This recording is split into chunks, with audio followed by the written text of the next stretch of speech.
Parfois, les plus grandes histoires commencent avec presque rien. Une ligne dans un rapport, un chiffre mal placé, un nom qui apparaît là où il ne devrait pas. Notre histoire commence exactement comme ça. En surface, tout semblait parfaitement normal. Juste un jour de plus, dans la machinerie complexe de l'administration d'État. Les dossiers s'empilaient, les réunions se tenaient, et le discours public suivait son cours habituel et prévisible. Personne ne se doutait que sous cette façade de calme, un secret attendait d'être découvert. Un secret si bien caché que sa découverte donnerait l'impression de tomber dans un monde parallèle. Un endroit où les règles que nous pensions connaître ne s'appliquaient plus. Tout a commencé par un détail unique, apparemment trivial, qui refusait de s'intégrer dans le tableau officiel. Ce détail était un fil lâche sur une tapisserie parfaitement tissée. Au début, on pourrait l'ignorer, pensant que ce n'est qu'un défaut mineur, une négligence. Mais notre travail est de tirer sur ces fils. Nous avons tiré doucement au début, puis avec plus de force. Ce que nous avons commencé à découvrir n'était pas seulement une simple erreur, mais une déchirure délibérée dans le tissu de ce qui était présenté comme la réalité. Cette petite anomalie nous a menés sur un chemin que nous n'avions jamais anticipé, un labyrinthe de questions où chaque réponse ne faisait que mener à des énigmes plus complexes. C'était le début d'une enquête qui allait remettre en question notre compréhension du fonctionnement réel du pouvoir et de l'influence, loin des yeux du public et des déclarations officielles destinées à nous rassurer. La situation était classique, un audit standard, une vérification de routine. Mais l'un de nos journalistes, connu pour son attention méticuleuse aux détails, a signalé une dépense. C'était une somme modeste, facilement négligeable. Pourtant, sa justification était vague, presque poétique, dans son manque de substance. Elle était liée à un contrat de conseil avec une entreprise dont personne n'avait jamais entendu parler. Cette seule entrée, enfouie parmi des milliers d'autres, a été l'étincelle. C'était le grain de sable qui allait enrayer les rouages d'une machine bien huilée, nous forçant à regarder de plus près, à poser des questions auxquelles personne ne semblait vouloir répondre. Qui se cachait derrière cette entreprise fantôme? Pourquoi ce montant précis? La réponse initiale de l'administration fut évasive. Une simple erreur administrative, ont-ils dit. Elle sera corrigée, mais la correction n'est jamais venue. Au lieu de cela, nous avons rencontré un mur de silence poli, mais ferme. Nos demandes de clarification ont été accueillies par des retards administratifs et des détours bureaucratiques. Cette résistance était, en soi, un signal d'alarme. Elle a transformé une simple curiosité en une suspicion brûlante. Lorsque les personnes au pouvoir vont si loin pour cacher quelque chose de petit, c'est souvent parce que c'est lié à quelque chose de beaucoup plus grand. Nous savions alors que nous tenions quelque chose d'important. La véritable enquête ne faisait que commencer, et le silence de nos interlocuteurs était l'indice le plus éloquent que nous ayons eu. Dans cette toile complexe, un visage familier est soudainement apparu. Ali Aoun, un ancien ministre. C'était une figure respectée, connue pour sa longue carrière dans la fonction publique. Il avait la réputation d'être rigoureux, un homme d'institution. Son nom apparaissant en lien avec notre petite anomalie était, c'est le moins qu'on puisse dire, intrigant. Pourquoi un homme de sa stature serait-il lié, même indirectement, à un dossier d'apparence si trivial? Cela n'avait pas de sens. Il n'était plus en fonction, censé profiter d'une retraite tranquille loin des pressions de la vie politique. Son apparition était un paradoxe. Elle a élevé notre petite enquête d'une simple curiosité administrative à une question de potentielle signification politique. Nous avons décidé de fouiller dans ses activités passées, croisant son agenda public durant ces derniers mois en fonction avec la chronologie du contrat que nous examinions. Officiellement, il n'y avait aucun lien. Il n'avait jamais rencontré la mystérieuse société de conseil. Son nom ne figurait sur aucun des documents officiels que nous avions réussi à obtenir. Pourtant, des murmures et des conversations officieuses avec d'anciens collègues laissaient entendre une autre histoire. Il parlait de conseillers spéciaux et de réunions discrètes qui n'avaient jamais été consignées dans les registres officiels. Le ministre, semblait-il, opérait à deux niveaux, le niveau public, officiel, et un second, plus clandestin. Notre enquête était maintenant ciblée. La question n'était plus seulement celle d'un paiement suspect. Il s'agissait de savoir ce qu'un homme comme Ali Aoun faisait dans l'ombre. Nous avons commencé à cartographier son réseau, ses connexions, les personnes en qui il avait confiance. C'était un processus minutieux, comme assembler un puzzle dont il manquerait la moitié des pièces. Nous avons découvert un schéma d'association avec des individus qui, en apparence, n'avaient aucune raison d'être connectés.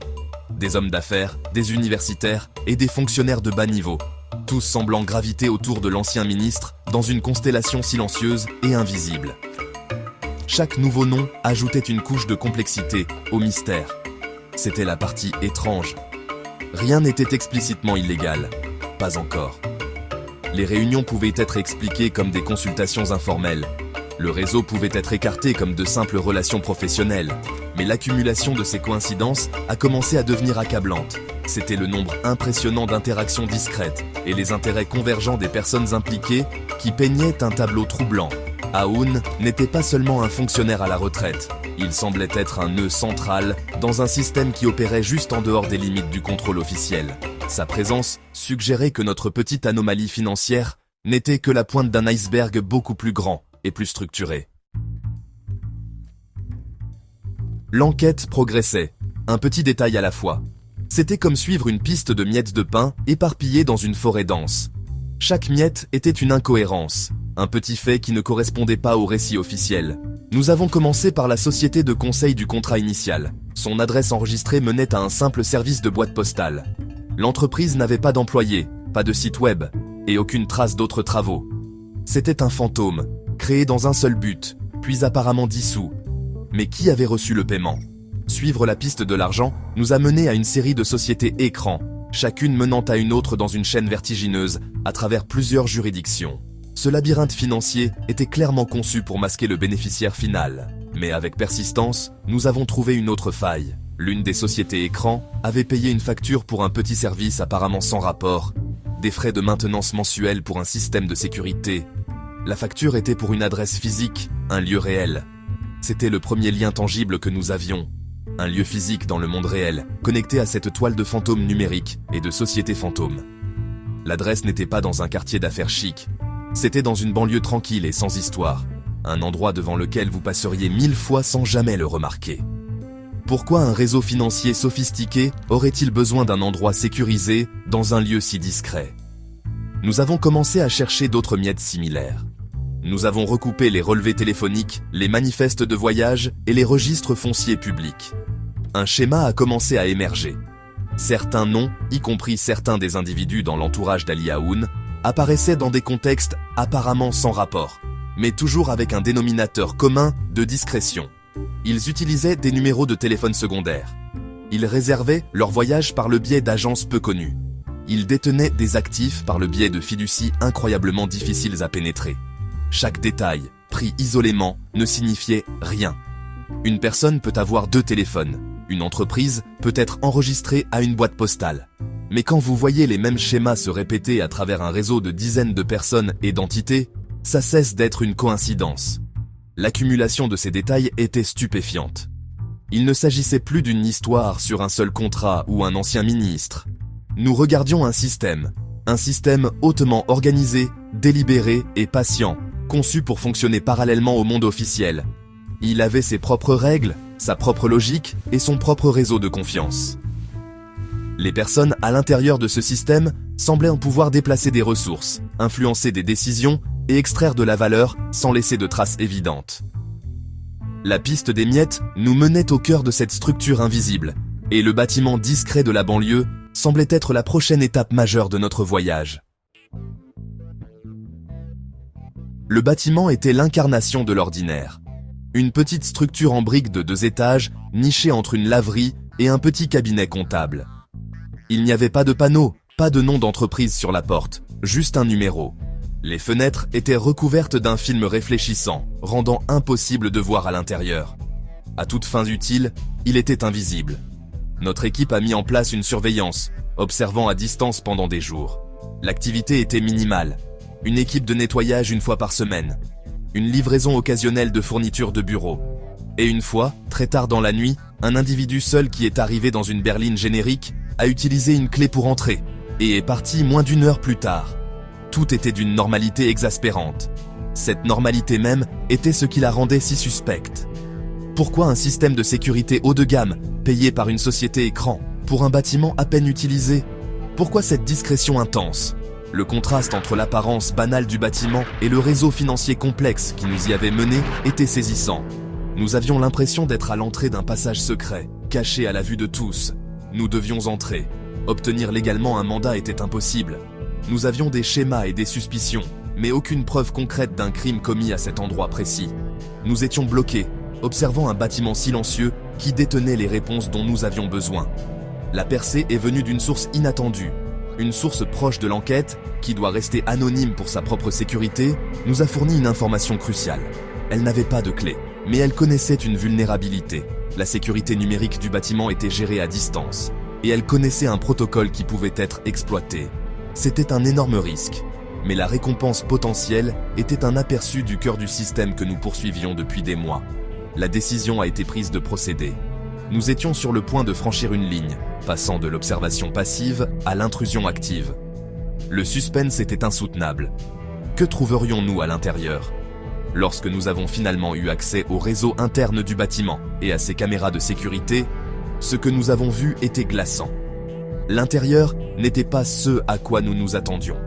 Ce n'était pas un espace de stockage poussiéreux ou un bureau vide. C'était un centre de commande entièrement fonctionnel et de haute technologie. Il y avait des rangées de bureaux avec des ordinateurs, de grands écrans sur les murs affichant des données complexes et des serveurs sécurisés ronronnant tranquillement dans une pièce climatisée. Mais le plus troublant, c'est qu'il était impeccable. Il n'y avait aucun objet personnel, aucune tasse de café, aucun papier égaré. C'était un espace de travail stérile et impersonnel qui pouvait être activé ou abandonné en quelques minutes, ne laissant aucune trace de qui y était passé. Ce bâtiment n'était pas seulement une partie du système, c'était son cerveau. À l'intérieur de cette forteresse numérique, nous avons trouvé le trésor. Ce n'était pas de l'or ou de l'argent, mais quelque chose de bien plus précieux, de l'information. Les serveurs contenaient une archive méticuleusement organisée. C'était un système de comptabilité parallèle pour toute une économie de l'ombre. Il y avait des registres détaillant des transactions qui n'apparaissaient jamais dans aucun livre officiel. Il y avait des contrats pour des services qui n'avaient jamais été rendus, utilisés pour justifier des transferts massifs de fonds. Le plus choquant, il y avait des enregistrements détaillés d'influence. Des mémos décrivant des stratégies pour placer des individus spécifiques à des postes gouvernementaux clés. Des plans pour influencer des appels d'offres publics. Et des analyses sur la manière de façonner les réglementations pour bénéficier à des intérêts spécifiques et cachés. C'était le manuel de jeu du système. Les preuves que nous avons découvertes n'auraient pas dû exister. Dans notre monde, une documentation aussi explicite d'activités illicites n'est presque jamais conservée. Le risque est trop élevé. Mais les créateurs de ce système étaient si confiants dans leurs secrets, si sûrs de leur invisibilité, qu'ils ont tout documenté. Ils ont tenu des registres avec la même rigueur qu'une multinationale légitime. Nous avons trouvé des feuilles de calcul qui croisaient les faveurs politiques avec les récompenses financières. Nous avons trouvé des enregistrements audio de réunions où des stratégies étaient discutées en termes froids et professionnels.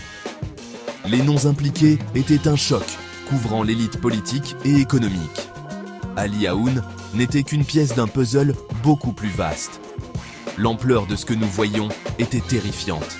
Il ne s'agissait pas seulement de quelques individus corrompus agissant pour leur gain personnel.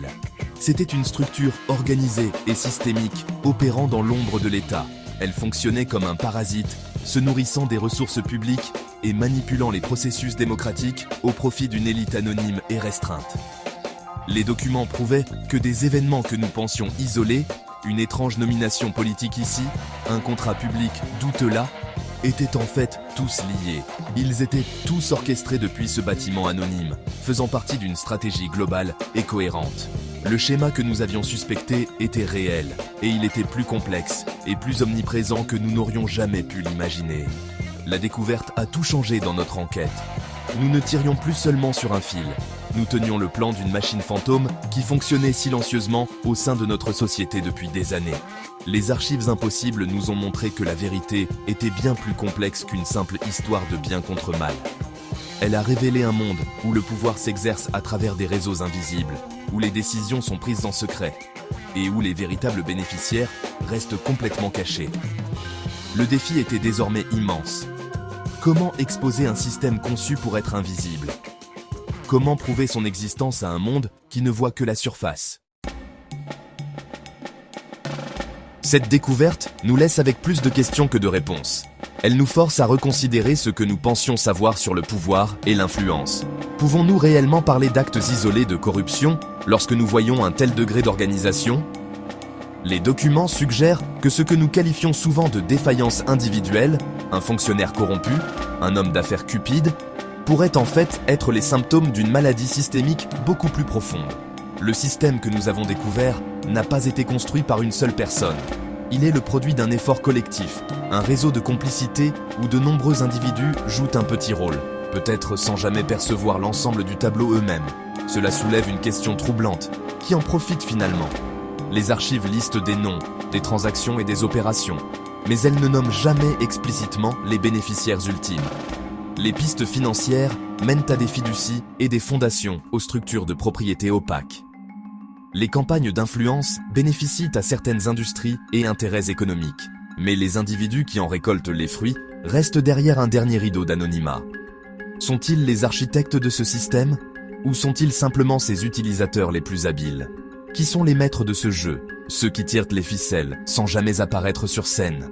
Ils profitent du chaos, ils bénéficient de la complexité, et leur plus grande force est que nous ne savons pas qui ils sont. Démêler de telles structures complexes est une tâche presque impossible. Le système est conçu pour la résilience. Exposer une partie de celui-ci, comme le rôle d'Ali Aoun ou la fonction du bâtiment secret, ne le détruit pas. Le réseau peut se reconfigurer, trouver de nouveaux nœuds et continuer à fonctionner. C'est une hydre à plusieurs têtes.